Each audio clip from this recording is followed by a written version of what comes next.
We all know we've been living with this problem of what's happening in West Asia for over 1.5 years now. Ever since October 7th, Al-Aqsa, the flood, Hamas made that surprise attack into Israel. And from then on, West Asia has been falling, pin by pin like a nine pin. It was Israel, Hamas initially, then it spilled over to Israel, Hezbollah. Houthis got into the act. Then, of course, Iran came in a big way. And the last pin which fell was Syria. And a lot of events. We had missiles flying east-west. We had pager attacks, a lot of things. Now we have Mr. Trump saying to everyone in Gaza, get lost from there. I'll build a Riviera out there. And he's threatening Jordan and Egypt with sanctions and cutting off aid if these people from Gaza, 2 million people from Gaza, are not taken in. So it's taken a new turn. At the same time, he's negotiating with Iran on something.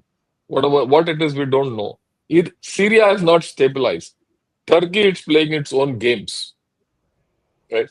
There is a renewed buzz in Saudi Arabia and Dubai. A whole lot of things are happening. In fact, if you look at it, in the past 2 months, the complete scenario of West Asia has changed. In fact, the change started when Syria fell. Langer, sir, all yours. Please carry on, sir. Thank you, Shankar. Thank you for the preceding speakers. Fascinating listening to both of you.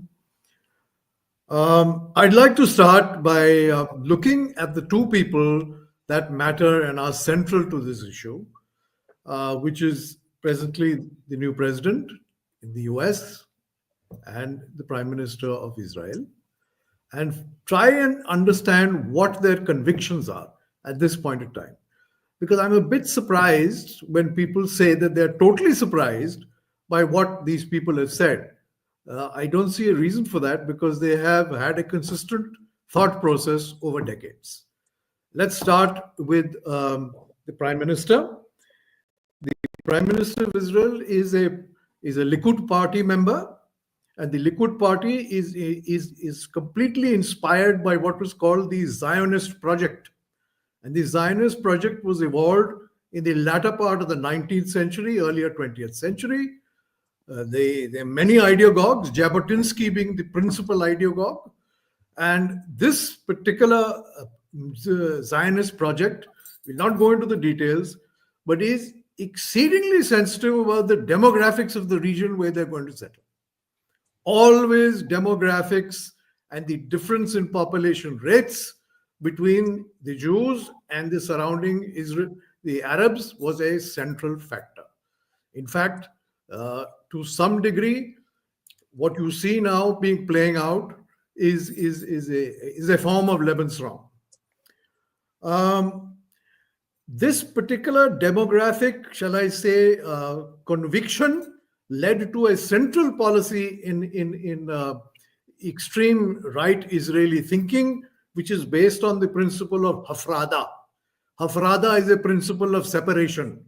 It was absolutely clear that whatever the Palestinian habitations would be, there would be a complete degree of separation between them so that the Israeli state could control them. Now, again, talking about the Prime Minister, we've got to get this mindset out about two-state solution and all that. The kind of two-state solution that is in their mind is completely different to what we think of as a Westphalian state that does not exist. In fact, starting from the time of 1979 to Ariel Sharon, there has been a project of enclaves, and the final status being of Bantustan, a kind of an archipelago of small habitations surrounded by Israeli control. So let's be very clear about that. As far as the US president is concerned, he revealed his mind in 2019 and 2020. 2019, he ratified Jerusalem, unified as the capital, and he ratified the 1,200 kilometers of Golan Heights completely being with the Israelis. Till that time, it was not clearly contested. I mean, it was clearly contested. So he has shown his mind very clearly. 2020, in his peace plan, he talked about five enclaves for the Palestinians and a far reduced Gaza connected by a road to two of the uninhabited districts of the Negev Desert. So I don't really know how people are so widely surprised. Yes, the present proposal is a logical progression, but not inconsistent with the thought process.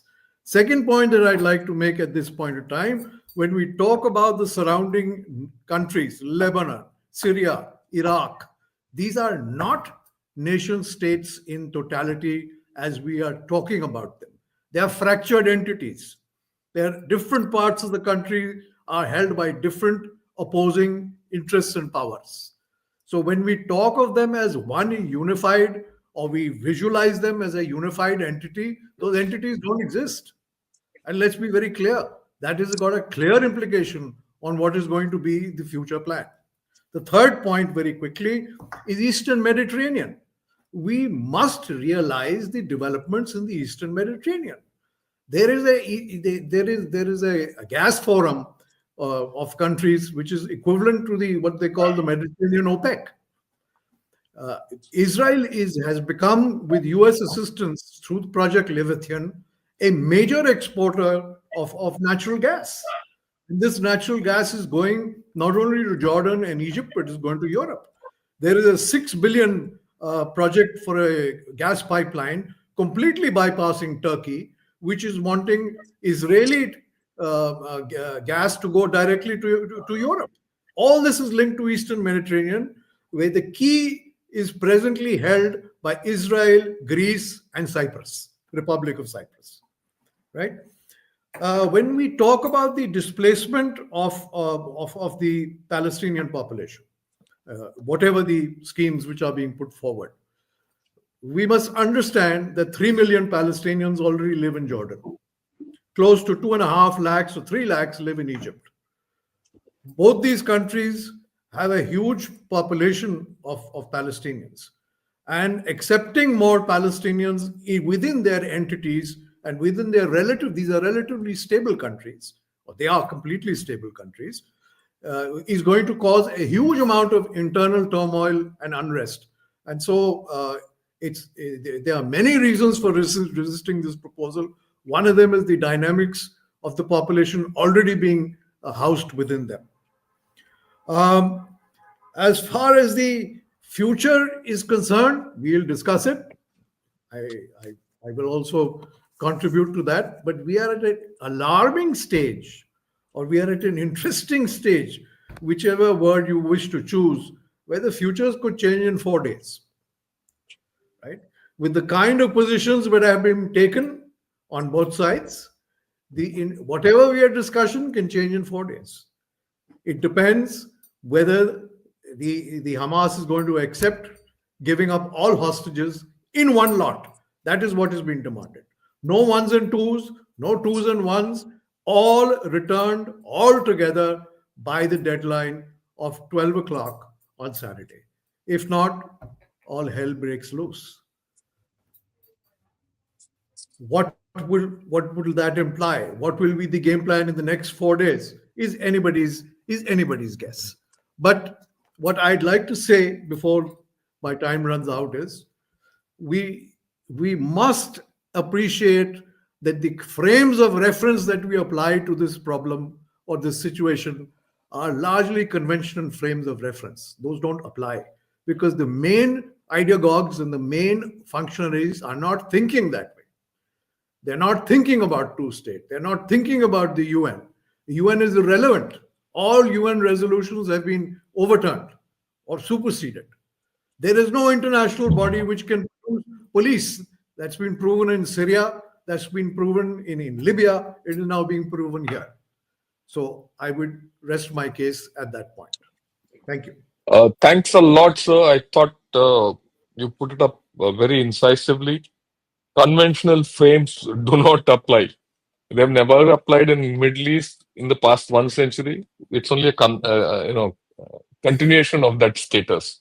Well, to recount the interesting aspects, Israel will like to control the area of Palestine as it is occupied in Gaza and West Bank with just Palestine settlement, and that is it. The principle of Hafrada, very important.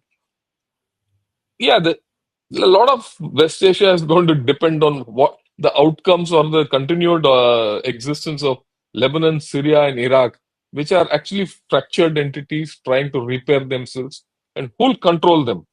Because while we look at Gaza and Israel in one dimension, the other dimension is playing out there because they're still nebulous.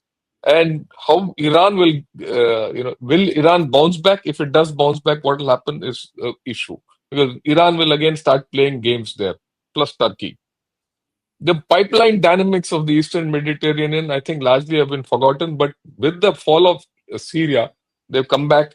And of course, a lot of people are talking of IMEC. One has to remember that IMEC also plugs into this, um, e- ultimately into the pipelines which bypass Turkey and even bypass Syria and go through, Haifa.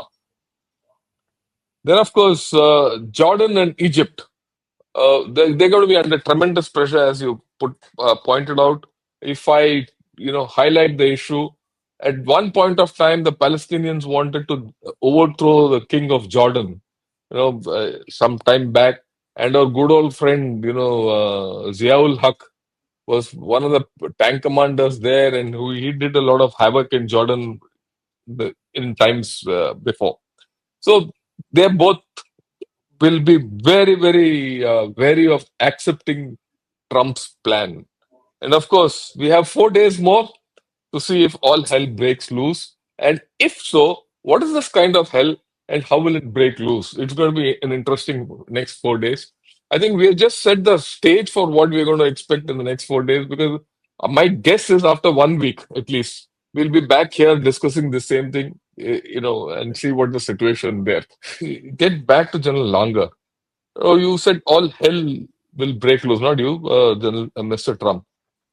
I And didn't. we've also spoken about we've also spoken about you know political fa- political fatigue which is set in at the top of this entire process. 1.5 years of intense violence, and the street is not is still unstable.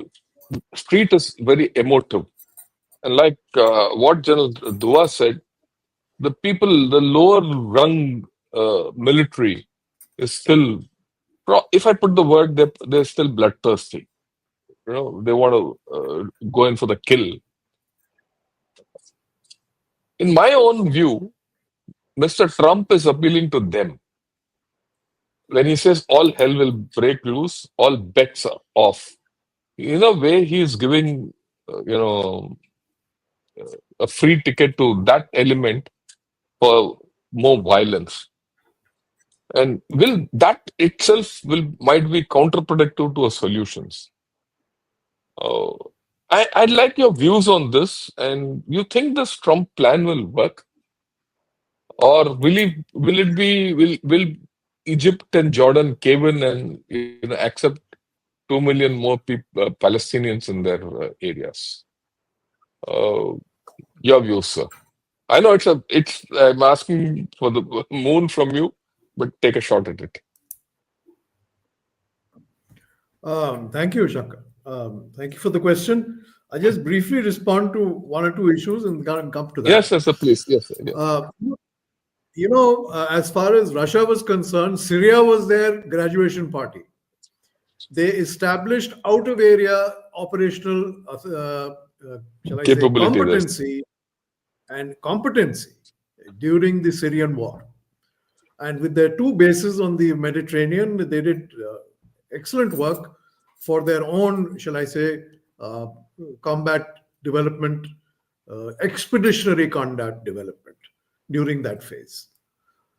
And both in Syria and on Ukraine, we have seen that China and Russia were together. In fact, there were 17 vetoes, which was sponsored by China during the Syrian war on UN resolutions.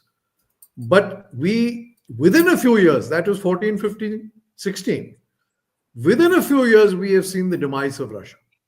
And the Russian influence now in the region, if it has to resurge, they've got a foothold in Libya, right? And I'm Benghazi. sure because of their foothold there, the Chinese will get some mileage out of it. But out of this region, they have virtually lost a key position which they had till the Syrian issue was central, right?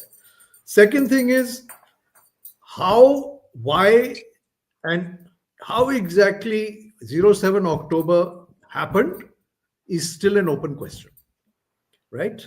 And it is something which will be revealed in the years to come. Otherwise, an enclave, 62 kilometers by 12 kilometers at best, how this was allowed to happen, we can't go into it because there are so many layers to that problem. But it is a question which remains unanswered and will hang in our mind, right? Um, as far as President Trump is concerned, the first thing I said is that I don't find his thought process inconsistent with what he has revealed in 19 and 20. He's quite clearly revealed that he wanted very diminutive Palestinian habitation, sectionized into 5 enclaves and completely surrounded by Israeli territory. No concept of a state as such, but limited autonomy, which is in sync with what the Israeli Prime Minister has in his mind. As far as this reducing of the moderate section of Israel, because that is linked to your question, we can debate it because there were agitations in Tel Aviv and Jerusalem till very recently, right? Who wanted peace, who were the extreme opposite. But I do believe that if there is a plan for the complete evacuation of Gaza, I don't see that there will be great resistance from sections of Israeli society. Because if this plan were to succeed, it will get rid of a major menace on their western flank, right? So this is exactly what is now being said, that with this on plan coming forward, there are many more sections of Israeli who were earlier, shall I say, in a different frame of mind, who would either be neutral or who would be quite okay with its execution.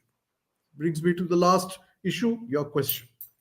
Does the plan have success in its as an ingredient?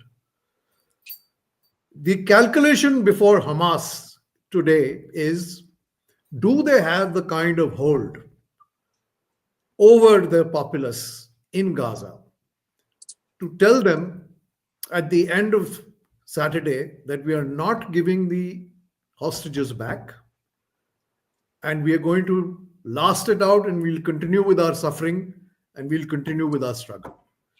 Do they have that kind of hold over that population still? I don't know. Because what you see in media is only what is allowed to come out. But a populace which has suffered so horribly, if they are given only one-way street and given only one solution, will a large section of them not succumb to that? I'm not so sure. And I'm not so sure for the following reason. You've seen the establishment of these corridors, right? Then there is one corridor which is going, the Netazim corridor, which is sectionizing Gaza completely. Incidentally, North and south. yeah, these corridors are part of Ariel Sharon's plan. He had a four-finger solution. He had a four-finger solution for Gaza, in which 4 corridors were supposed to go through this. They've accepted. They've accepted the corridor. They are transiting through the corridor. They're going through the checks. They've been allowed to go on the Saladdin highway to the north, but they have accepted the reality of both these corridors, which is a huge restriction on their way of life. Now, if these people are forced with their backs to the wall and have no other solution, will there be so much resistance? Will Hamas still be able to hold them in thrall? That is my question. I don't know. In human issues, these things can tip over very suddenly. But on the second part of the question, will Egypt and lost Jordan them. willingly and easily accept them, Inherence. not so sure. I'm not so sure. Because, Our internet is a little unstable, so okay, this whole thing is okay. So sorry. because as you're well aware, in Jordan they have had a lot of problems with the Palestinians, and Yes. the Palestinians live under a huge degree of control, a huge degree of control, right? Socio-economic as well as cultural controls. So the second part of the question, whether Egypt and they're going to accept them, is a but the population in Gaza tipping over to accepting a fait accompli. I'm not so sure. It may not happen.